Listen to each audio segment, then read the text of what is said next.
एवं अनुवाद विषयक व्याख्यान माला के अंतर्गत आपका पुनः स्वागत है, अभिवादन है। इस श्रृंखला के अंतर्गत हम चर्चा कर रहे हैं कार्यालयी अनुवाद पर।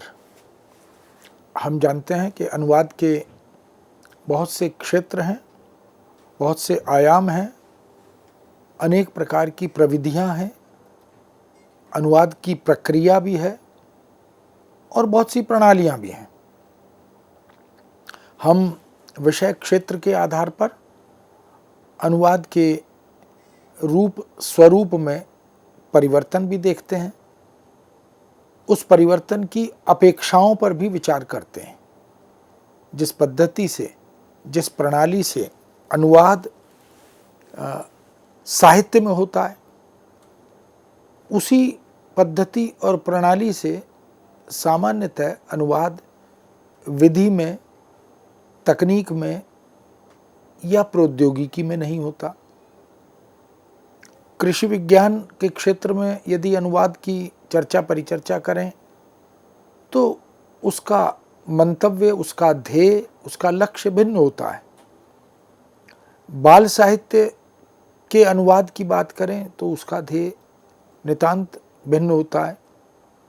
इसलिए कार्यालयी अनुवाद, जिसकी व्यवस्था, जिसके प्रावधान भारतीय संविधान में किए गए, द्विभाषिकता का उल्लेख किया गया और अनुच्छेद 343 से 351 तक किए गए राजभाषा विषयक प्रावधानों में यह चर्चा भी की गई कि अनुवाद को हम हिंदी में काम करने की दृष्टि से आत्मसात करें, अपनाएं और धीरे धीरे हम द्विभाषिकता की इस सहज स्थिति से हिंदी कार्यान्वयन के लक्ष्य तक पहुंचने का प्रयत्न भी करें।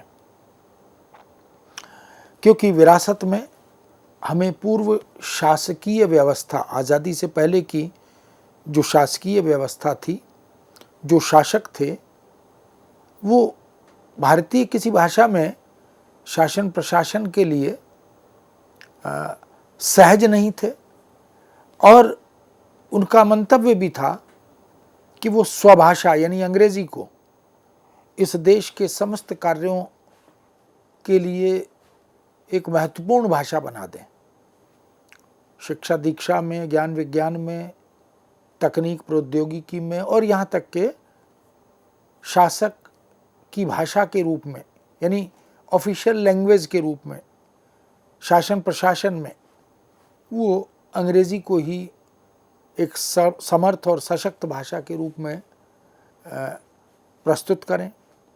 उसी का परिणाम है कि जब हम आज़ाद हुए और आज़ादी के 2 वर्ष बाद जब हमने हिंदी को राजभाषा घोषित किया और फिर उसके भी 1 वर्ष बाद जब संविधान लागू हुआ, इस तरह करते करते हमने हिंदी में समस्त कार्यों का निष्पादन हो, इसके लिए अनुवाद की बैसाखियां पकड़ना हमारी व्यवस्था और बाध्यता हो गई और धीरे धीरे हम अनुवादाधृत हिंदी, अनुवाद जन्य हिंदी, इस पर निर्भर करने लगे।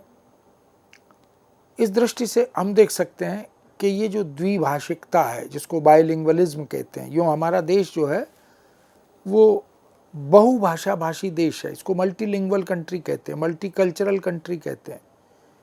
इसीलिए यहाँ की जो सभ्यता और संस्कृति की बात होती है तो वो समेकित संस्कृति यानी कंपोजिट कल्चर की बात होती है।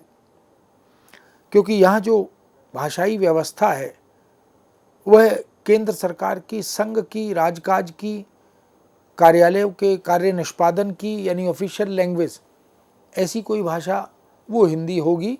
लेकिन अंग्रेज़ी एक तरह से सह राजभाषा घोषित की गई। परिणाम यह हुआ कि अंग्रेज़ी ऊपर, हिंदी नीचे, ऐसा चलता रहा।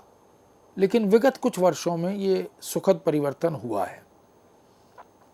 अब द्विभाषिकता में हिंदी का स्थान ऊपर है और अंग्रेज़ी का स्थान नीचे है। अब अपेक्षा यह है कि आने वाले समय में कुछ ऐसा संकल्प हो, कुछ ऐसी दृढ़ इच्छा शक्ति हो कि हम सोचें भी हिंदी में और लिखें भी हिंदी में।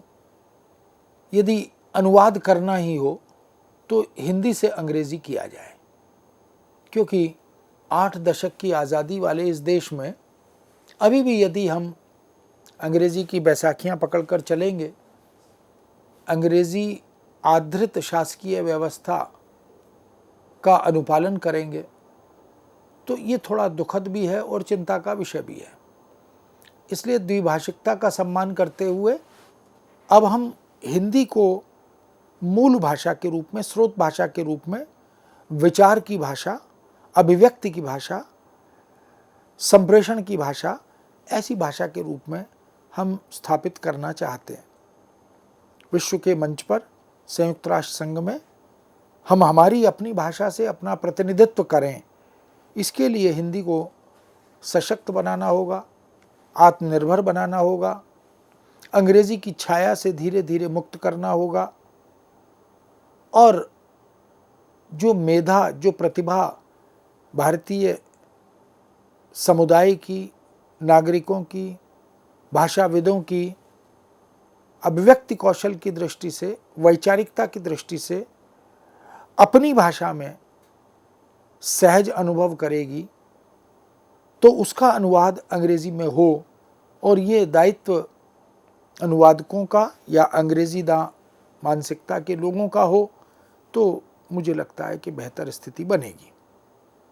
अब इस संवैधानिक प्रावधानों के तहत, द्विभाषिकता के तहत कुछ ऐसा सुनिश्चित किया गया कि विभाग, जितने भी सरकारी गैर सरकारी कार्यालय हैं, मंत्रालय हैं, बैंक हैं, बीमा हैं, उद्योग हैं, प्रौद्योगिकी हैं, मास मीडिया के क्षेत्र में कार्यालयी व्यवस्था है, शिक्षा के क्षेत्र में, विधि के क्षेत्र में, जहाँ कहीं भी शासन प्रशासन के कार्यों का निष्पादन होता है, वहाँ के सारे कार्यालयी विभागीय नियम, अधिनियम, उनके तमाम तरह के निर्देश, ये सब बाइलिंगुअल हों, द्विभाषिक हों। अंग्रेजी में अगर काम करना अभी विवशता है, बाध्यता है, पूर्णतः हिंदी में काम करने का विश्वास अभी सभी देशवासियों के पास नहीं उपलब्ध हुआ, तो फिर हम हिंदी में काम करते हुए अंग्रेजी में अनुवाद करने का प्रयत्न करें।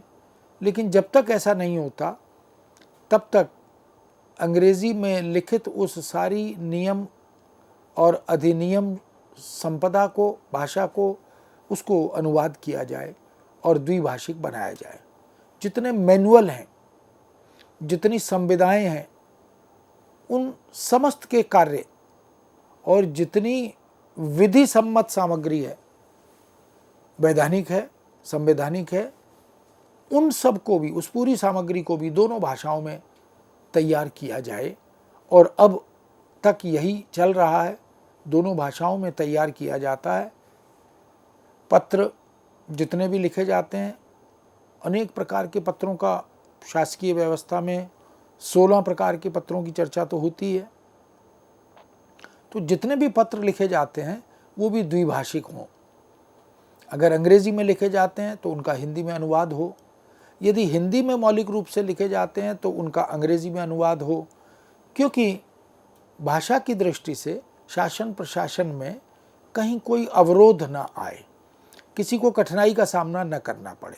बहुत से क ख ग 3 क्षेत्र राजभाषा की दृष्टि से पूरे भारत में विभक्त किए गए, तो ग क्षेत्र में या ख क्षेत्र में किसी को यदि हिंदी में लिखित पत्र, हिंदी में लिखित प्रतिवेदन, हिंदी में लिखित टिप्पणी आदि से या अन्य किसी भी प्रकार की सामग्री से यदि बोधगम्यता की कठिनाई होती है, तो उसको अंग्रेजी का वह अनुवाद, अनुदित रूप भी साथ में मिलेगा, तो बोधगम्यता भी होगी और कार्य की गति भी अवरुद्ध नहीं होगी। इसलिए पत्र व्यवहार सारा बाइलिंगुअल यानी द्विभाषिक हो, टिप्पणियाँ सभी अंग्रेज़ी हिंदी में लिखित हों। अगर फाइल पर कुछ लिखा जाए, वो किसी भी प्रकार का लेखन हो, मान लीजिए कोई प्रारूप हो, पत्र का कोई कच्चा रूप हो, कोई टिप्पणी हो, या किसी प्रकार का प्रतिवेदन हो, किसी प्रकार का सर्कुलर जिसको हम कहते हैं, परिपत्र हो, उन सब प्रकार की सामग्री उनको द्विभाषिकता के साथ प्रस्तुत करना ये अनिवार्य हो गया है। पदनाम, विभागों के नाम, अनुभागों के नाम, संक्षिप्ताक्षर, इन सब के लिए भी धीरे धीरे द्विभाषिकता पर बल दिया जाने लगा है। हिंदी के प्रचार प्रसार और कार्यान्वयन के लिए, यानी इम्प्लीमेंटेशन के लिए, संवाद और भाषा नीति विषयक जितने भी संकल्प हैं वो सब भी द्विभाषिकता के साथ स्वीकार किए जाते हैं। इसके भी प्रावधान हैं। यानी यदि हमें कोई प्रचार प्रसार की सामग्री तैयार करनी है देश में, विभिन्न राज्यों में, विभिन्न मंत्रालयी कार्यालयों में, तो उन सबको द्विभाषिक बनाया जाए। हिंदी को लागू करना है, कार्यान्वयन करना है, तो जो संवाद हो, जो भाषाई नीति हो, जो उससे संबद्ध संकल्प हों, वो सब भी द्विभाषिक हों। और हिंदी के उत्तरोत्तर प्रयोग के लिए लगातार हिंदी में काम किया जाए। चर्चा परिचर्चा, गोष्ठी संगोष्ठी, पत्र पत्रिका या किसी भी प्रकार की लिखित सामग्री हो, उस सब के लिए देश में विदेश में प्रयास किए जाएं। प्रचार प्रसार के यथासंभव सभी उपाय जो भी संभव हों उनको बाइलिंगुअल बनाया जाए और कार्य करने की सुविधाओं की व्यवस्था सबको उपलब्ध कराई जाए। वो अगर हिंदी इतर भाषा भाषी क्षेत्र का अधिकारी कर्मचारी है तो उसे भी कठिनाई ना हो, और यदि हिंदी क्षेत्र में कार्य करने वाला कर्मचारी अधिकारी है तो उसे भी किसी प्रकार की कठिनाई का सामना न करना पड़े। विधि संबंधी प्रशासनिक सामग्री के हिंदी अनुवाद का कार्य और उसका दायित्व यह विधि मंत्रालय को सौंपा गया था। हम जानते हैं कि विधि मंत्रालय के अंतर्गत ही राजभाषा विधायी खंड की स्थापना की गई थी और विधि शब्दावली, इसके निर्माण की जिम्मेदारी या दायित्व वह भी विधि मंत्रालय को ही दिया गया था, जबकि अन्य प्रकार की समस्त अनुशासनों की शब्दावली के निर्माण का दायित्व वह केंद्रीय हिंदी निदेशालय को, जो कि शिक्षा मंत्रालय के अंतर्गत आता है, उसको दिया गया था। इसलिए असांविधिक कार्यविधि साहित्य, फॉर्म, संहिताएं, मैनुअल आदि इन सब के अनुवाद का कार्य केंद्रीय हिंदी निदेशालय शिक्षा मंत्रालय को दिया गया, जो बाद में सन 1971 में गठित केंद्रीय अनुवाद ब्यूरो, जो कि गृह मंत्रालय की एक महत्वपूर्ण राष्ट्रीय महत्व की संस्था है, उसको सौंप दिया गया। तो सन 1960 में केंद्रीय हिंदी निदेशालय बना।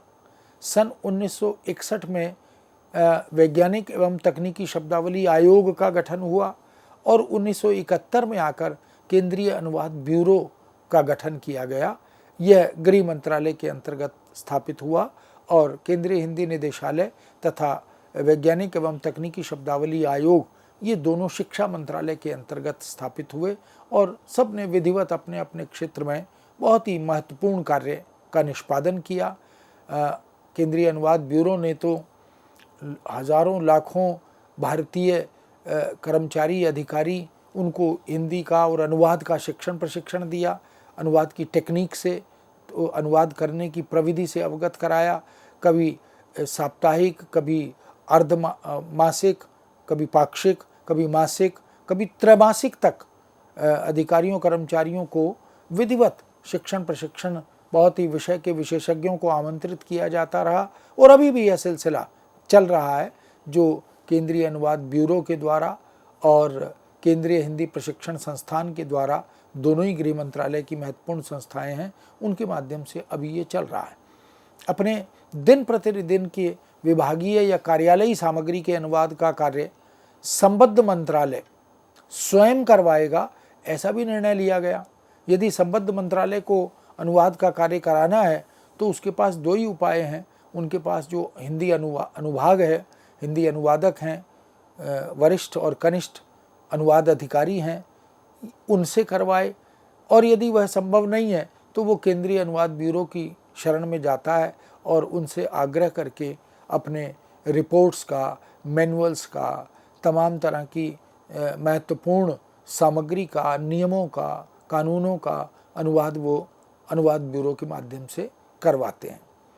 तीनों रक्षा सेनाएं, जल सेना, थल सेना और वायु सेना, हम जानते हैं कि इन तीनों सेनाओं का राष्ट्र के संदर्भ में कितना महत्व है। समस्त कार्यों का निष्पादन इन तीनों सेनाओं में भी अंग्रेज़ी हिंदी और हिंदी अंग्रेज़ी इसके माध्यम से संभव हो पा रहा है। अब सेना के क्षेत्र में, रक्षा के क्षेत्र में अधिकारी कर्मचारी हिंदी शिक्षण प्रशिक्षण ले रहे हैं, हिंदी में कार्य करने का प्रयत्न कर रहे हैं। बहुत से शोध पत्र हिंदी में लिखे जा रहे हैं, यानी अनुसंधान का काम भी हिंदी में अब दिखाई देने लगा है। वहाँ से निकलने वाली पत्र पत्रिकाएं, वहाँ के अधिकारी कर्मचारियों का शिक्षण प्रशिक्षण, गोष्ठियाँ संगोष्ठियाँ, यह भी हिंदी में अब होने लगा है। तो अनुवाद ने एक रास्ता यह भी प्रशस्त किया कि उन तमाम जानकारियों को, उन तमाम प्रविधियों को अब हिंदी में लाया जाए और अधिकारी कर्मचारियों को धीरे धीरे शिक्षण प्रशिक्षण दिया जाए, बताया जाए कि आप आगे हिंदी में काम कैसे कर सकते हैं। रेल मंत्रालय या डाक तार विभाग अपनी समस्त सामग्री, पूरी कार्यविधि, साहित्य आदि का अनुवाद, पत्र पत्रिकाओं का अनुवाद, प्रतिवेदनों का अनुवाद, चाहे वो किसी गोष्ठी संगोष्ठी का प्रतिवेदन हो, किसी समिति का प्रतिवेदन हो या वार्षिक रिपोर्ट हो, स्वयं मंत्रालय के अंतर्गत ही इनका अनुवाद कराया जाता है द्विभाषिकता के तहत, और फिर उसको अनुदित रूप को पुनरीक्षण करके मानक भी बनाया जाता है। संसदीय समस्त सामग्री, हम जानते हैं कि लोकतांत्रिक व्यवस्था में भारत जैसे देश में संसद, जिसके 3 हिस्से हैं, लोकसभा, राज्यसभा और देश के राष्ट्रपति, ये तीनों हिस्से समस्त सामग्री जो भी, चाहे वो प्रश्नोत्तरी हो, चाहे वो दस्तावेज़ या कागजात हों, या किसी भी प्रकार की रिपोर्ट या रपट हो, प्रतिवेदन हो, इन सब का अनुवाद, उसकी व्यवस्था संसद में ही की जाती है। क्योंकि संसद में भी हिंदी में काम करने वाले, हिंदी को उसका कार्यान्वयन करने में सहायता करने वाले अधिकारी कर्मचारी प्रचुर मात्रा में उपलब्ध हैं, राज्यसभा में भी और लोकसभा में भी। इस तरह से हम देखें कि संसदीय समस्त सामग्री, वो चाहे मौलिक रूप में या अनुदित रूप में हो, उसकी व्यवस्था भी संसद के अंतर्गत की गई है। जिस कार्यालय या मंत्रालय में अनुवाद या अधिकारी उपलब्ध नहीं है, या अधिकारी और अनुवादकों की कमी है, हिंदी अधिकारी, राजभाषा अधिकारी या निदेशक राजभाषा या सहायक निदेशक राजभाषा या उपनिदेशक राजभाषा, ऐसे पदों का भी प्रावधान है। और यदि कहीं कार्य का आधिक्य है, अनुवाद कार्य का या हिंदी में कार्यान्वयन की सामग्री का आधिक्य है, अधिक मात्रा में है, अधिकारी कर्मचारियों की संख्या कम है, समय कम है, उसका अनुवाद करना है, तो वहाँ की सामग्री अनुवाद करने के लिए कार्यालय के बाहर, जिसको आउटसोर्स कहते हैं, योग्य अनुवादकों के पास मानदेय के आधार पर भेजी जाती है, उनसे अनुवाद कराया जाता है, उसकी वेटिंग यानी पुनरीक्षण कराया जाता है, ताकि पटल पर जब वो अंतिम रूप में आए तो वो निर्दोष अनुवाद हो, निष्पाप अनुवाद हो, उससे किसी प्रकार का संकट खड़ा ना हो। ये भी होता है। तो भारत सरकार में इसकी भी व्यवस्था है कि यदि अनुवाद करने वाले अधिकारी कर्मचारियों की संख्या कम है और सामग्री या कार्य का दबाव अधिक है, तो उसे बाहर से भी, यानी फ्रीलांस ट्रांसलेटर से भी, अनुभवी अनुवादकों से भी अनुवाद कराया जाए, उनके मानदेय के आधार पर इस कार्य का निष्पादन करा लिया जाए। केंद्र सरकार के स्वामित्व या नियंत्रण में, उनका स्वामित्व और नियंत्रण, उसमें संचालित उपक्रम, उसमें संचालित निगम आदि, इनको भी उनकी जो तमाम तरह की सामग्री है, चाहे वो सांविधिक है या असांविधिक है, प्रशासनिक है, सामग्री के अनुवाद के लिए संबद्ध मंत्रालय या कार्यालय आदि की तरह ही केंद्रीकृत अनुवाद सुविधाएं दी गई हैं, प्रदान की गई हैं।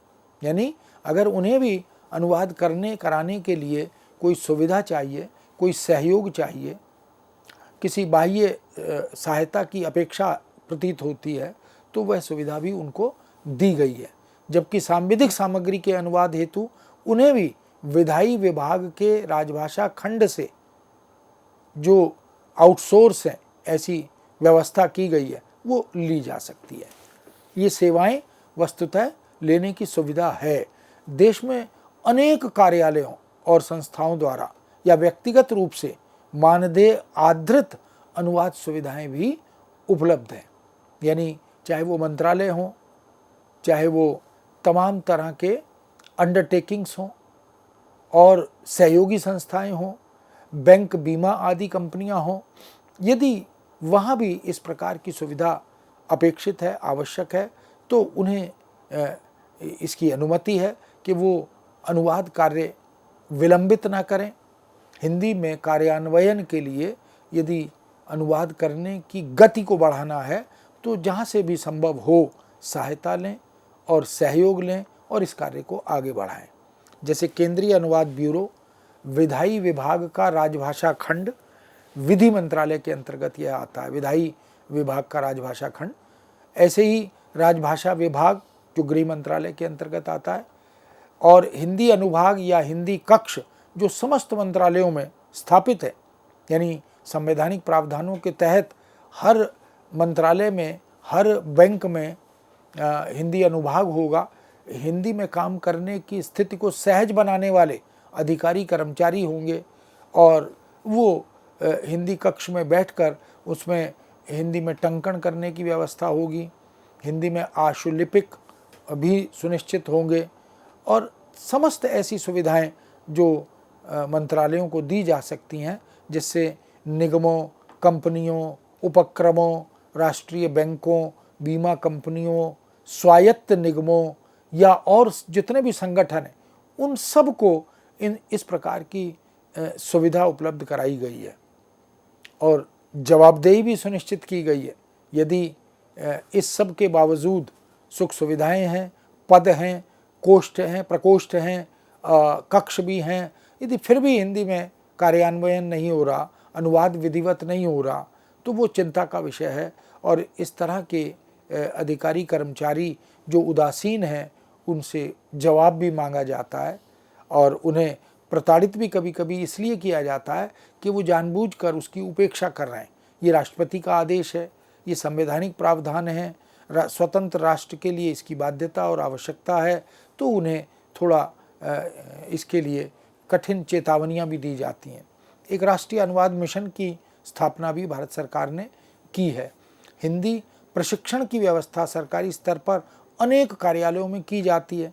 केंद्रीय हिंदी प्रशिक्षण संस्थान, केंद्रीय अनुवाद ब्यूरो, ये सब ऐसी संस्थाएं हैं जो तमाम तरह के सरकार में या सहयोगी संस्थाओं में काम करने वाले अधिकारी कर्मचारी जिन्हें हिंदी में काम करने में आत्मविश्वास की कमी लगती है, अभ्यास की कमी लगती है, उन सब की सुविधा के लिए भारत सरकार ने यह ऐसी संस्थाएं गठित की हैं जो हिंदी की ट्रेनिंग यानी शिक्षण प्रशिक्षण दें, जो हिंदी में काम करने की राह को प्रशस्त करें, उनका मार्ग प्रशस्त हो और एक आत्मविश्वास का जागरण हो, ताकि सरकारी अधिकारी कर्मचारी इस कार्य को आगे बढ़ा सकें।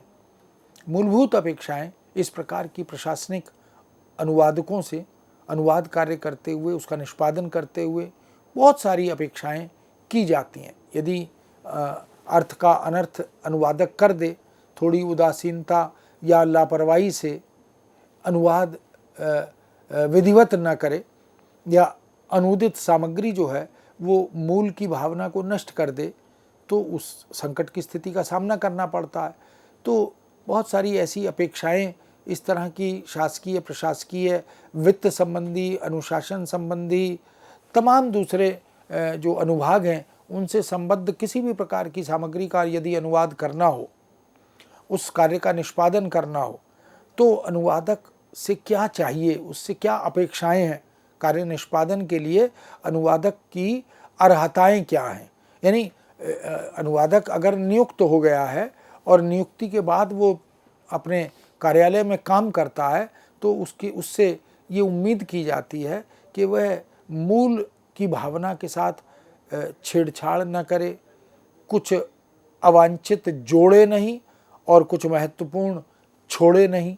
तो इस तरह की तमाम अपेक्षाएं भी अनुवाद की दुनिया में, अनुवाद के क्षेत्र में की जाती रही हैं। तो निश्चित है कि अनुवादक की नियुक्ति हिंदी अधिकारी या राजभाषा अधिकारी या निदेशक, उपनिदेशक, सहनिदेशक आदि हिंदी के या राजभाषा के पदों पर जो नियुक्त किए जाते हैं, उनके कुछ दायित्व निश्चित हैं, उनसे कुछ अपेक्षाएं, आशाएं निश्चित हैं। ऐसा न हो कि हिंदी में अनुवाद करें और करवाएं तो वह मूल से भी अधिक कठिन प्रतीत होने लगे, या पाठक जो है वो हिंदी से भयभीत हो जाए, आतंकित हो जाए, मक्षिका स्थाने मक्षिका अनुवाद न किया जाए। एक संप्रेषणीयता की सहजता को ध्यान में रखकर, एक भाषा की गति और रवानगी को ध्यान में रखकर अनुवाद किया जाए, इस तरह की अपेक्षाएं अनुवादकों से की जाती हैं। तो ये वास्तव में मूलभूत अपेक्षाएं हैं। जब अनुवादक के पद पर नियुक्त होता है तो निश्चित रूप से उससे बहुत सी उसके शिक्षण प्रशिक्षण के तहत भी उसे बहुत सी बातों का ज्ञान कराया जाता है कि जब हम शासन प्रशासन में अनुवाद करने जा रहे हैं तो जिस व्यवस्था, जिस कार्यालय का हम प्रतिनिधित्व करते हैं, उसकी मान मर्यादा, उसका मान सम्मान, उसकी भाषाई गरिमा, ये भी बरकरार रहनी चाहिए। इसलिए मूलभूत अपेक्षाओं के अंतर्गत हमने प्रशासनिक अनुवाद या कार्यालयी अनुवाद के लिए अनुवादक से कुछ उम्मीदें की हैं, कुछ आशाएं की हैं, वो बड़ी महत्वपूर्ण है। मित्रों, इस विषय पर हम यहाँ विराम लेते हैं, पुनः आपके समक्ष उपस्थित होंगे। आज्ञा दीजिए, नमस्कार।